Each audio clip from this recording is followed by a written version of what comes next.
Assalamualaikum students, hope you all are fine. Here is our lecture number 11 of class 9 English Unit 4 हज़रत अस्मा रज़ी ताला अन्हा। हमने अपने प्रीवियस लेक्चर में क्या किया था, हमने एक्सरसाइज सॉल्व की थी, क्वेश्चन आंसर सॉल्व किए थे, ठीक है, और बाकी की एक्सरसाइज हमने एक्चुअली सॉल्व की थी। आज हम नेक्स्ट अपना स्टार्ट करेंगे पेज नंबर 39 पे।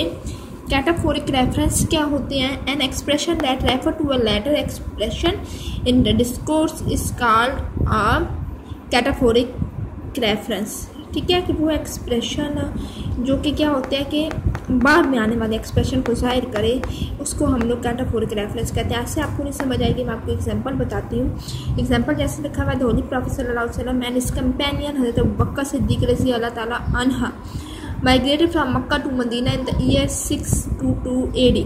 अब इसमें देखें, इस कंपेनियन यानी हज़रत अबू बकर सिद्दीक़ जो है ये बाद में आ रही है, ठीक है। Later expression that refers to a later, वो एक्सप्रेशन जो कि बाद में आने वाले एक्सप्रेशन को जाहिर करे, ठीक है, किसी भी लाइन में, किसी भी कोर्स में, किसी भी स्टेटमेंट में, सो हम कहते हैं वो कैटाफोरिक है, ठीक है। अब इसी तरह एनाफोरिक वो है जो कि अर्लियर एक्सप्रेशन हो, जैसा कि हज़रत Asma was amongst the earliest few who accepted Islam, ठीक है। तो ये क्या है? अर्लियर यानी स्टार्ट में है, तो that is anaphoric. She was the daughter of हज़रत Abu Bakr Siddiq, so she जो है यहाँ पे हज़रत अस्मा या शी जो है ये एनाफोरिक है, एंड हज़रत अबू बकर सिद्दीक़ जो है ये कैटाफोरिक है, ठीक है। सो आपको एनाफोरिक एंड कैटाफोरिक रेफरेंस की समझ आ गई। तो नेक्स्ट ये जो एक्सरसाइज डी है ये आप देखें तो आपको क्लियर हो जाएगा। Tell whether the reference given in this sentence anaphoric and एडाफोरिक, ठीक है। जो रेफरेंस दिए में है वो एनाफोरिक है या कैटाफोरिक है? Abu Jahl the chief of the disbeliever in a fit of fury headed towards Abu Bakr Siddiq. Abu Jahl इस, ठीक है, अर्लियर एक्सप्रेशन है, तो अबू जहल एनाफोरिक है एंड हज़रत अबू बकर सिद्दीक़ कैटाफोरिक है। फिर नेक्स्ट सेंटेंस में हर ग्रैंडफादर, ठीक है, अब Abu Quhafa was a disbeliever at that time, again ये क्या है? एनाफोरिक है, ठीक है। फिर क्या है? When Aslam was playing cricket he hurt his hand, again anaphoric है। Before she finish the work Neelam check the mistake once, again she is a anaphoric and Neelam is a cataphoric, ठीक है।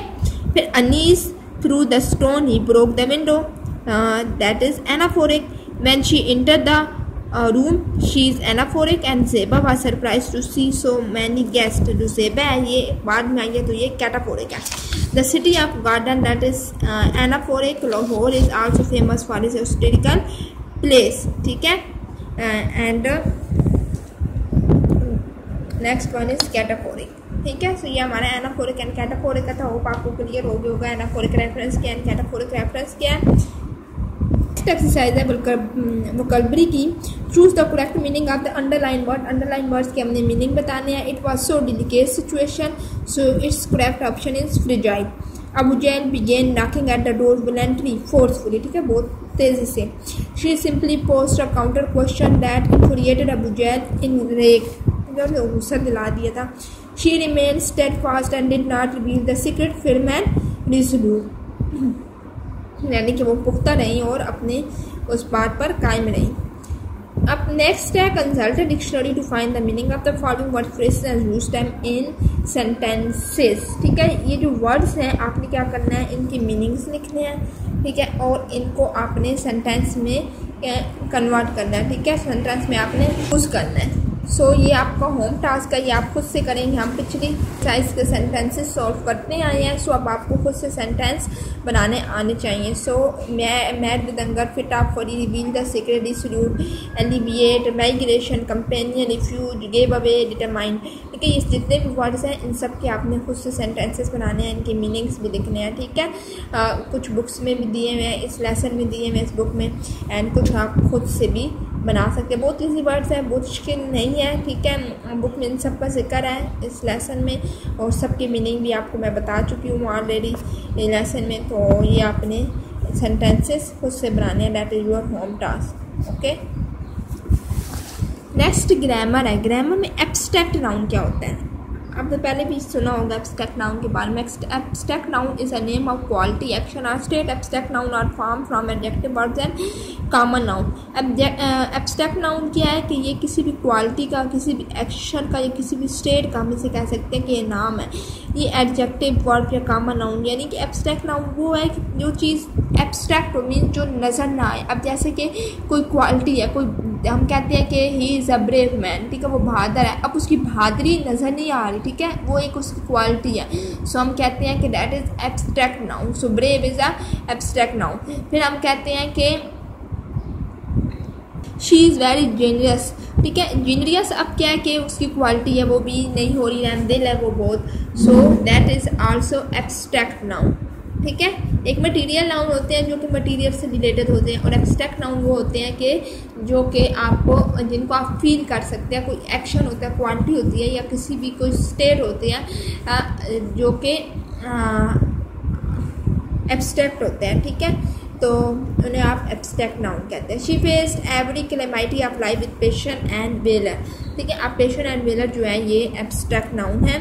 Underline abstract noun in paragraph 4। Paragraph 4 में आपने abstract noun को underline करना है। From abstract noun, from the following adjectives and words, use these nouns in sentences of your own.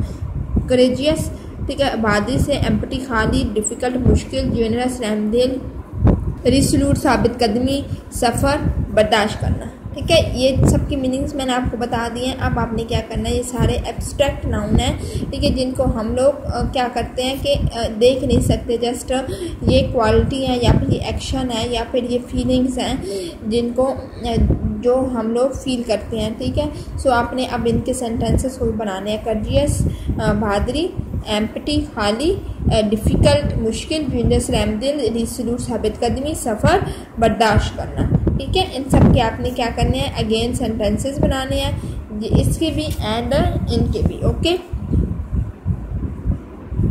फिर आप put articles where required. Articles आपने लगाने हैं जहाँ जहाँ आर्टिकल्स ज़रूरत है। आर्टिकल्स कौन कौन से होते हैं, ए, एन, दी, ठीक है। तो ये आर्टिकल्स हैं, ये आपने लगाने हैं। एन आपको पता है हमेशा वावल्स के साथ लगता है, ठीक है। दा जो है वो स्पेसिफिक चीज़ के साथ लगता है, किसी के नाम के साथ या किसी जगह के नाम के साथ लगता है, या किसी चीज़ की नाम के साथ। ए अगर कोई सिंगुलर चीज़ है सो उसके साथ लगेगा, ठीक है। सो अब हम देखते हैं put articles where required. Trees are grown on either side of the canal, ठीक है, जगह है तो ऑफ द लगेगा। Her courage and passion is E again vowel है, and exemplary. Kindness and tolerance are the noble deeds. The higher you go, cooler it is. He is tallest in the class, ठीक है। The dog is faithful animal. Indus is the largest river in Pakistan. Mount Everest is the highest peak in world. Alice is most intelligent girl in the school. Where the book which I bought a week ago. So ये हमने articles की exercise भी solve कर ली। Try to clear concept of the article. खुद से आप कुछ पैराग्राफ देखें जिनमें आप आर्टिकल्स को लगा सकते हैं, ठीक है। आर्टिकल्स आप इसमें ऐड कर, आप इस लेसन में ही देख लें, इसमें आप देखें कि कहाँ किस तरह से किस जगह पे कौन सा आर्टिकल ए, एन, डी कहाँ यूज़ हुआ है, ठीक है। सो ये आपकी प्रैक्टिस हो जाएगी। प्रपोजिशन ऑफ टाइम की प्रोपोजिशन कौन सी है, preposition in, at and on है। अब टाइम हमने किस तरह से यूज़ करते हैं, टाइम इन यानी जब टाइम को हम यूज़ कर रहे हो, टाइम कहीं भी लिख रहे हो तो उनमें ये प्रपोजिशन इन, एट और ऑन हम किस तरह से यूज़ करेंगे। हर एक में हम इन नहीं लिखेंगे, हर एक में हम एट नहीं लिखेंगे, हर एक में हम ऑन नहीं लिखेंगे। इनके स्पेसिफिक यूजेस हैं, ठीक है। अब हम देखेंगे अब अगर इन हम कहाँ यूज़ करेंगे। अगर हम कोई मंथ का नेम यूज़ करें हम इन यूज़ करेंगे। कोई ईयर हम यूज़ कर रहे हैं, कोई ईयर का नेम है तो हम लिखेंगे इन। सीज़न है कोई भी, इन। पार्ट ऑफ अ डे, दिन का कोई भी हिस्सा या कोई भी ड्यूरेशन है यहाँ से लेके यहाँ तक, लाइक 3 to 4, ठीक है, या 4 to 5 ड्यूरेशन है तो हम इनके सेंटेंसेस में इन यूज़ करेंगे। मंथ में किस तरह से, जैसे इन जून, इन सितंबर, ठीक है, कोई भी सेंटेंस लिखेंगे तो आप लिखेंगे आई बॉर्न इन सितंबर, ठीक है, कि मैं सितंबर में पैदा हुआ। फिर ईयर है इन 2011, इन 1999, आई बॉर्न इन 1999, ठीक है। फिर सीजन है in winter, in the summer of 2011। Part of the day morning है, इन द आफ्टरनून है, इन द इवनिंग है, ठीक है, we will go there in the evening, ठीक है, इस तरह से हो सकता है। Duration in a second, in 2 weeks, ठीक है। फिर पार्ट्स ऑफ डे, अब क्या एट अब क्या है कि एट में हम लोग कहाँ यूज़ कर सकते हैं, एट अगेन हम लोग पार्ट ऑफ डे में इन भी हम यूज़ कर सकते हैं, एट भी यूज़ करते हैं, एट नाइट जैसे कि हो गया। फिर टाइम ऑफ डे कि दिन का टाइम, जैसे कि अब टाइम आपको बताया एट 8 o'clock एट मिडनाइट, ठीक है, आधी रात या 8 बजे। सेलिब्रेशन, कोई भी सेलिब्रेशन होगी जैसे ईद होगी, एट ईद। फिक्स प्लेसेस, कोई भी फिक्स है, ठीक है, एट द सेम टाइम। फिर ऑन हम क्या डेज ऑफ वीक्स में, like on Sunday, on Friday, वो अगर मंथ्स था तो हम इन यूज़ करेंगे। अब अगर वीक्स हैं, डेज हैं वीक्स के, तो हम उनमें ऑन यूज़ करेंगे। कोई भी डेट है, फिक्स ईयर था तो हम इन यूज़ कर रहे थे, ठीक है। अब अगर कोई डेट है तो हम लोग क्या यूज़ करेंगे, ऑन यूज़ करेंगे। फिर special holidays, on Iqbal day है। फिर क्या है कि ऑन माई बर्थडे। फिर a special part of a day, on the morning of October the 11, ठीक है, कोई भी किसी भी दिन का कोई ख़ास पार्ट हो, कोई स्पेशल पार्ट। तो ये इन, एट और ऑन के थे, ये आपने मेमोराइज़ करने हैं, ये MCQs में ये आ सकते हैं, ठीक है, इस टाइप के क्वेश्चंस आ सकते हैं। सो आपको ये फिंगर टिप्स पे आने चाहिए। फिर हम देखते हैं डी वाला। डी आपने खुद सॉल्व करना, आपकी प्रैक्टिस हो जाएगी। आपने क्या करना, identify the preposition in paragraph 3 and 4 of the lesson 3 and 4 paragraph के आपने प्रपोजिशन को फाइंड आउट करना, that is your home task, ठीक है। Next E F in the blanks the suitable preposition given below each sentence. The holy prophet सल्लल्लाहु अलैहि वसल्लम migrated from Mecca to Medina, ठीक है। फिर अबू जहल in a fit of fury headed towards Abu Bakr Siddiq's home. He began knocking at the door. At this, she instantly ran to a corner of the home. She has resolute faith in Allah Almighty. She gave all the money away to the poor and the needy. Her life would always be a beacon of light for all of us, ठीक है। अब fill in the blanks with preposition of time. अब ये fill in the blanks है, ये आपने preposition time के preposition को के हिसाब से आपने फुल करना है। ये जो सेम टेबल है, ठीक है, ये सेम इसके अकॉर्डिंग है। आपने क्या करना है, आपने इसके अकॉर्डिंग आपने ये फिल इन द ब्लैंक्स जो है ये सॉल्व करनी है, that is your home task. फिर आपका पंचुएट द फॉलोइंग है, ये जो हर एक्सरसाइज में आपका आ रहा है और ये आपको मस्ट आना चाहिए, that is very very important. ये पंचुएशन में पंचुएशन मार्क्स कैपिटल लेटर कहाँ लगते हैं, अपोस्ट्रोफीज कहाँ लगते हैं, फुल स्टॉप कहाँ लगता है, ठीक है, कॉमर्स कहाँ लगते हैं, ये सब आपको पता होना चाहिए। और ये भी आपको होम टास्क है जिससे आपकी प्रैक्टिस होगी।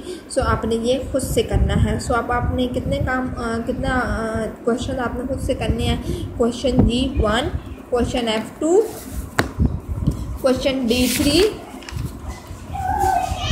Question A from grammar 4, question B from vocabulary 5, ठीक है। ये 5 क्वेश्चंस हैं जो आपका होम टास्क है एंड आपने खुद से करना है। एंड होप आप अपना टास्क एफिशिएंटली एंड रेगुलरली करेंगे। ये इससे आपकी एग्जाम्स की प्रैक्टिस होगी and you will learn a lot from this.